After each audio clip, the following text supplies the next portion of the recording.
ఫిబ్రవరి 11న ఉదయం 10 గంటల నుంచి సాయంత్రం 5 గంటల వరకు తాజ్ డెక్కన్ బంజారా హిల్స్ హైదరాబాద్లో. నమస్తే, వెల్కమ్ టు ఐ డ్రీమ్. నేను విజిత.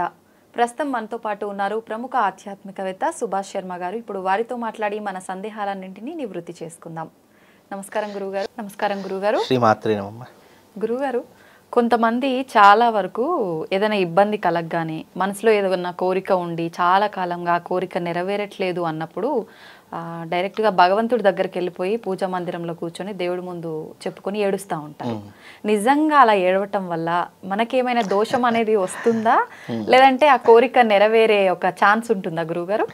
తప్పకుండా తెలియజేస్తున్నాము. ముందుగా ప్రేక్షకులందరికీ శ్రీమాత్రే నమః, శ్రీ గురుభ్యో నమః.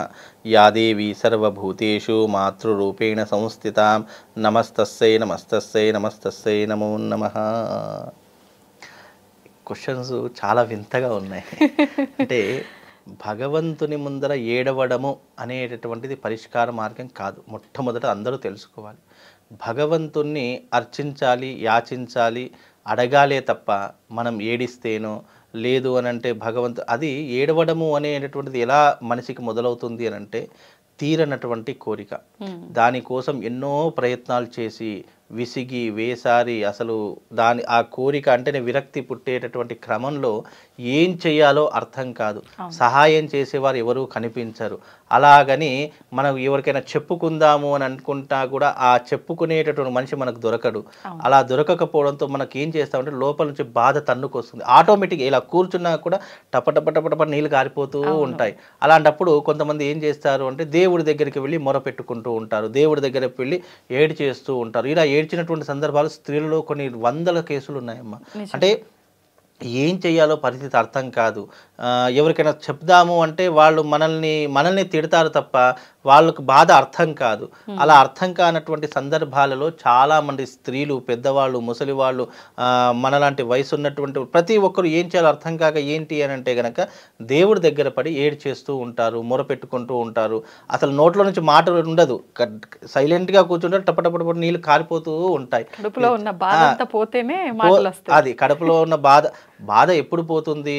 ఒక మనిషితో ఒక బాధ చెప్పుకుంటే సగం భారం దిగిపోతుంది అని చెప్తూ ఉంటారు. కానీ అక్కడ మనం చెప్పినా వినేటటువంటి దేవుళ్ళు ఎవరు లేరు ఇక్కడ.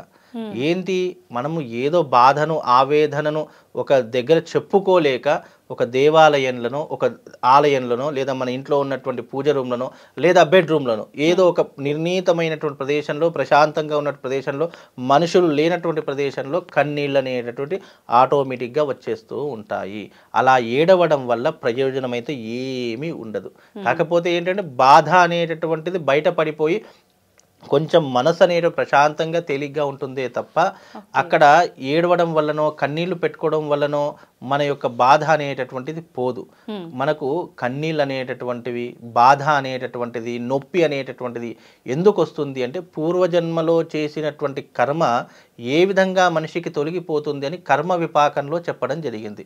ఆ కర్మ విపాకం అనేటటువంటి శాస్త్రమునందు మనిషి యొక్క బాధలు కానీ, పాపాలు కానీ, లేదు అంటే వాళ్ళు చేసినటువంటి పూర్వజన్మలో చేసిన తప్పు ఒప్పులు కానీ ఏ రకంగా తొలగిపోతాయి అంటే, ఒకటి కన్నీళ్ల రూపంలో తొలగిపోతాయి, రెండు కష్ట రూపంలో తొలగిపోతాయి, మూడు బాధ రూపంలో తొలగిపోతాయి. ఈ మూడు విధానాలు అనేటటువంటి మనిషి యొక్క కర్మను తొలగించుకోవడానికి ఇవి మూడు కూడా కర్మ సిద్ధాంతంలో చెప్పినటువంటి అంశాలు. ఇప్పుడు ఉదాహరణకు నేను పోయిన జన్మలో ఏదో ఒక పాపం చేశాను, నాకు ఈ జన్మలో డబ్బుతో అనేక విధములైనటువంటి ఇబ్బందులు వచ్చాయి. అలా ఇబ్బందులు పడినప్పుడు ఆ మనిషి అనేక రకాల కష్టము అనేటటువంటిది అనుభవిస్తాడు. కష్ట రూపంలో ఆ బాధనంతా విముక్తి పొందుతాడు. ఇంకొకరు ఉన్నారు, ఏ స్త్రీని హింసించినా, స్త్రీని కొట్టినా, తిట్టినా, హింసించినా, మనము నిందించినా, లేనిపోని మాటలతో సూటిగా నొప్పించిన అలాంటి దాటికి కన్నీళ్ల రూపంలో బాధనంతా కూడా అంటే పాపం అనేటట్టు ప్రక్షాళన చేసుకుంటూ ఉంటాడు. తల్లిదండ్రులను కానీ, కుటుంబ సభ్యులను కానీ ఎవరినైనా హింసించిన కష్టరూపకంగా అనుభవిస్తాడు. ఇప్పుడు చాలామంది ఈ కూలి పని చేస్తూ ఉంటారు, మేస్త్రి పని చేస్తూ ఉంటారు. వాళ్ళకు పొద్దంతా కష్టపడితే కేవలం 500 800 వస్తాయి. ఎందుకు అంటే ఆ కష్టానికి అది అసలు ఇదే కాదు, అంటే ఆ డబ్బు అనేటటువంటిది విధానమే కాదు. కాకపోతే ఏంటంటే అతడు జీవితాంతం కష్టపడే డబ్బు సంపాదించాలి. ఆ కష్టం అనుభవిస్తూ పొట్ట గడుపుకోవడానికి ఆ 800 రూపాయలు అతనికి ఉపయోగపడుతుంది. అంటే కష్టము అనేటటువంటిది ఈ రకంగా తన జీవితంలో పరిహారం చేసుకుంటాడు. ఇలా ఎన్నో రకాలైనటువంటి మార్గాలు కర్మ విపాకంలో చెప్పడం జరిగింది. కనుక మనకు కన్నీళ్ళు వస్తాయనుకుంటున్నా, బాధ అనేది వస్తున్నా, మనకు తీరనటువంటి ఇబ్బందులు వస్తున్నాయి అని అనుకుంటే కనుక అది పూర్వజన్మలో చేసినటువంటి ఏదో ఒక తప్పుకి ఈ జన్మలో ఇన్ని రకాలైనటువంటి విధానాలు, బాధలు మనం అనుభవిస్తున్నామని ప్రతి ఒక్కరు అర్థం చేసుకోవాలి. సనాతన ధర్మం అర్థం చేసుకుంటే, దానిని అవగాహన చేసుకుంటే, నిజంగా చెప్తున్నాను, దానికంటే గొప్పనైనటువంటి జ్ఞానము ఈ సృష్టిలో లేదు. ఇప్పుడు చదువు నేర్చుకుంటున్నాము, దేనికి నేర్చుకుంటున్నాము?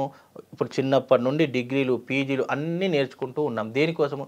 జ్ఞానము కోసము, అవగాహన కోసము, సమాజం అంటే ఏంటో తెలియడం కోసము, ఎవరితో ఎలా మాట్లాడాలి, డబ్బు యొక్క విలువ ఏ విధంగా తెలుసుకోవాలి, ఎవరితో ఏ రకంగా మాట్లాడితే మనకు పనులు జరుగుతాయి, ఇవన్నీ కూడా చిన్నప్పటి నుంచి మనం చదువుకున్న చదువు, మనకు విద్య నేర్పినటువంటి గురువులు మనకు ఇచ్చినటువంటి జ్ఞానం, ఇవన్నీ కూడా లోకంలో బ్రతకడానికి ఉపయోగపడతాయి. మన ముక్తిని పొందడానికి, మోక్షాన్ని పొందడానికి ఏమున్నాయి అంటే సనాతన ధర్మంలో అర్థం చేసుకునే జ్ఞానం కావాలి, అర్థం చేసుకునే విధానం కావాలి. అలా తెలుసుకున్నప్పుడు నీకు మోక్ష మార్గము, జ్ఞాన మార్గం అనేటటువంటిది దొరుకుతుంది. ఇప్పుడు ఉదాహరణకు ఒక ఉన్నతమైనటువంటి చదువుకున్నటువంటి వ్యక్తి ఉన్నాడు, ఐఏఎస్, ఐపీఎస్, ఎవరో ఒకరు, ఒక చాలా జ్ఞానవంతుడు ఉన్నాడు, అన్నీ చదువుకున్నాడు, అన్నీ తెలుసు, కానీ మూర్ఖత్వం కూడా అలాగే ఉంది. నీకు మూర్ఖత్వం అంటే జ్ఞానం ఉంది, మూర్ఖత్వం ఉంది. ఈ మూర్ఖత్వంతో ఉన్నటువంటి జ్ఞానము నీకు జీవితంలో ఎప్పటికైనా అది నాశనాన్నే కోరుకుంటుంది తప్ప నీకు జీవితంలో వృద్ధిలోకి రావడానికి ఎప్పుడు కూడా ఉపయోగపడదు. అలాగే నీకు సనాతన ధర్మం విలువలు తెలియకుండా, సనాతన ధర్మంలో ఆచరించే ఆచారాలు, సాంప్రదాయాలు, అలాగే దేవాలయాల యొక్క ప్రాముఖ్యతలు ఇవన్నీ తెలుసుకోకుండా నేను సైంటిస్ట్ని, నేను జ్ఞానవంతుణ్ణి, నేను గొప్పవాణ్ణి అని తెలుసుకున్నటువంటి వారు ఎవరైతే ఉన్నారో వాళ్లకు జీవితంలో బాగుపడే లక్షణాలు కనిపించవు.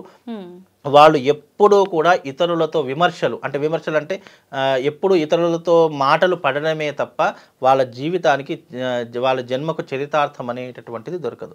అందుకే సనాతన ధర్మం అనేటటువంటిది చాలా గొప్పనైనటువంటిది. అలా గొప్పనైనటువంటి సనాతన ధర్మంలో పుట్టిన మనము ఏడవడం వల్లనో, ఎవరి యొక్క సానుభూతి పొందడం వల్లనో మనం ఎప్పుడూ కూడా ఈ యొక్క జీవితాన్ని సార్థకత చేసుకోలేము. నీకు కష్టం వచ్చింది, ఇప్పుడు ఉదాహరణకు 99 సమస్యలు ఏవైతే ఉన్నాయో ఆ 99 సమస్యలు మనిషి యొక్క జ్ఞానంతోనే బయటపడగలుగుతాము. కానీ కొంతమంది అవి చేయలేక, అసమర్థతతో, ఏమీ చేయలేనటువంటి పరిస్థితుల్లో దేవుడి దగ్గరికి పోయి ఏడుస్తాడు. దేవుడు ఏం చేస్తాడు? నీకు ఒక మార్గాన్ని మాత్రమే చూపిస్తాడు. కానీ ఆ మార్గంలో నడిచేటటువంటి విధానం కానీ, ఆ మార్గ మధ్యంలో నీకు వచ్చే అడ్డంకులు కానీ వాటన్నిటినీ దాటుకొని వెళితేనే నీ జీవిత గమ్యాన్ని చేరుకోగలుగుతావు. అలాగని చెప్పేసి నేను దేవుడి దగ్గర పడి ఏడ్చాను, నేను దేవుడి దగ్గర మొరపెట్టుకున్నానంటే ఎప్పుడూ పరిష్కారం కాదు. నీకు ఆ పరిష్కార మార్గం దొరకకపోతే ఎక్కడ నాకు ఆ పరిష్కారం అంటే నేను నా బాధకి పరిష్కారం ఎక్కడ దొరుకుతుంది అనేటటువంటి విధానాన్ని వాళ్ళు తెలుసుకొని, అలాంటి వ్యక్తిని నువ్వు తెలుసుకొని ఆ వ్యక్తి దగ్గరికి వెళ్ళి నీ బాధను చెప్పుకో, ఒక పరిష్కార మార్గం దొరుకుతుంది. భగవంతుడనేటటువంటి వాడు ఎప్పుడైనా మార్గాన్ని, నిర్దేశకతను చూపిస్తాడే తప్ప ఆ మార్గంలో నడిచేటటువంటి విధానము, ఆ మార్గం నుండి మనం గమ్యాన్ని చేరుకునే విధానం మనిషి చేతిలో ఉంటుంది. అది ఎప్పటికైనా ఏ మనిషి అయినా తెలుసుకుంటే మనం ఏడవాల్సిన అవసరము లేదు.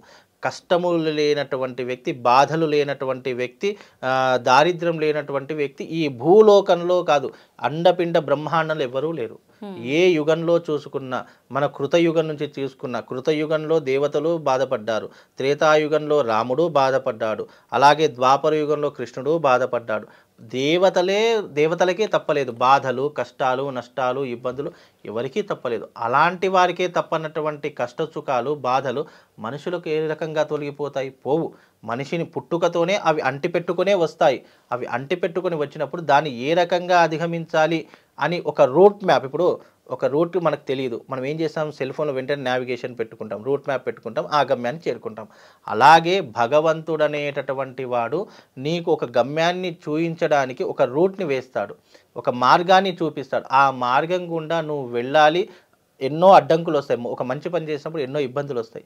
అలా ఇబ్బందులను దాటుకొని వెళ్ళినప్పుడే నీకు ఒక జన్మకు సార్థకత, నీ కష్టానికి ప్రతిఫలము, నీ కష్టానికి ఒక పరిష్కార మార్గం అనేటటువంటిది అతని జీవితంలో ఏర్పడుతుంది తప్ప భగవంతుని దగ్గర కన్నీళ్లు పెట్టుకోవడం ద్వారా మనకు ఒరిగేది ఏమీ లేదు.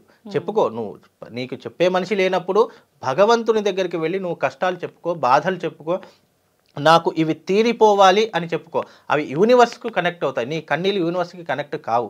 నువ్వు చెప్పేటటువంటి నీ నోటి నుంచి వచ్చే మాట ఏదైతే శబ్దము అనేటటువంటిది ఏదైతే ఉందో అది యూనివర్సల్ కనెక్ట్ అయ్యి భగవంతుని దాకా చేరుస్తుందే తప్ప నువ్వు మౌనంగా ఇలా కూర్చుండి టపటపటపటప కన్నీళ్లు గారిస్తే తప్ప ఏమీ రాదు. కనుక నువ్వు భగవంతునితో కష్టం చెప్పుకో, నష్టం చెప్పుకో, బాధ చెప్పుకో, ఇబ్బందులు చెప్పుకో, దీనిని పరిష్కరించే మార్గం భగవంతుడా నువ్వే చూయించాలని చెప్పేసి భగవంతునితో మాట్లాడు.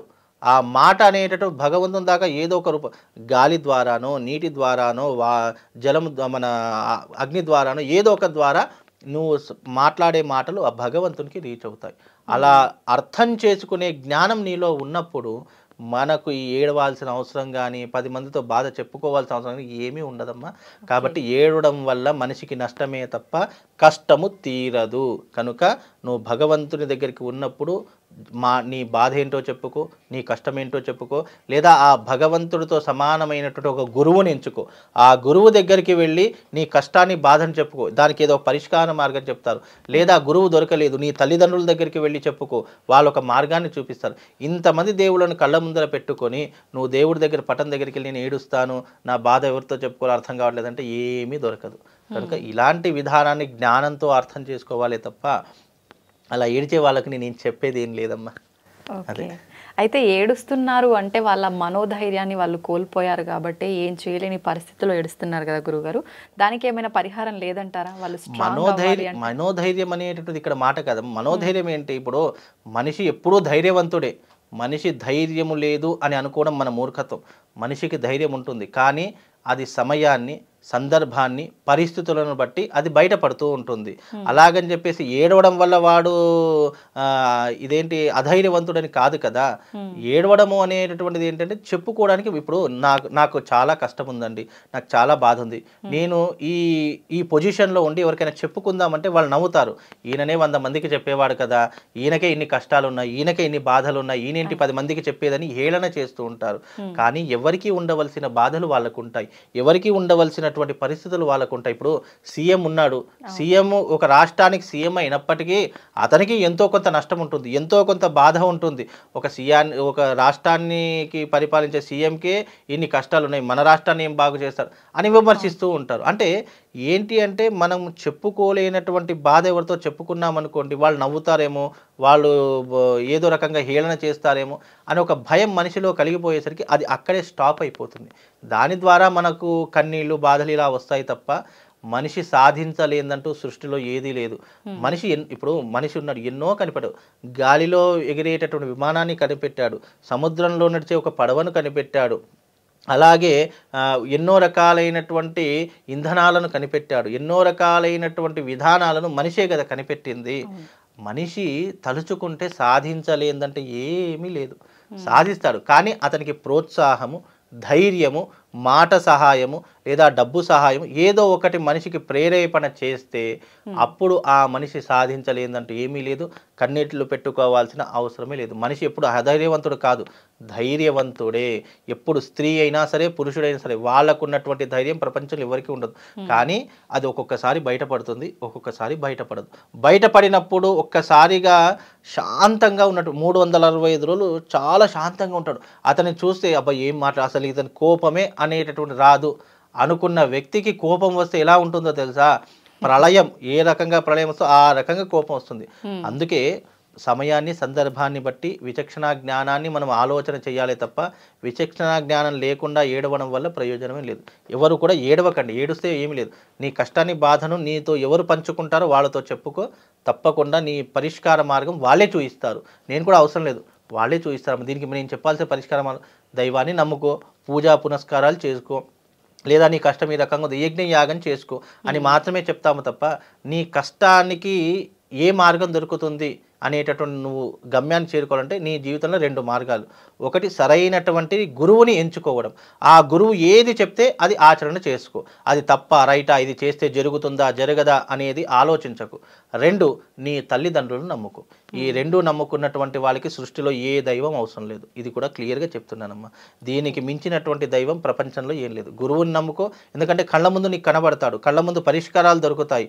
అలాగే తల్లిదండ్రులు నీ కళ్ళ ముందు ఉన్నారు, నీ కష్టం వచ్చినప్పుడు దానికి ఎన్నో రకాల మార్గాలు చెప్తారు కాబట్టి దాన్ని నమ్ముకో, నీకు అన్నీ మంచి జరుగుతాయి. ఈ 2 ఇప్పుడు గురువుని నమ్ముకున్నారనుకోండి, పూజ చేసుకో అమ్మా, ఈ రకంగా చేసుకో అని చెప్తాము.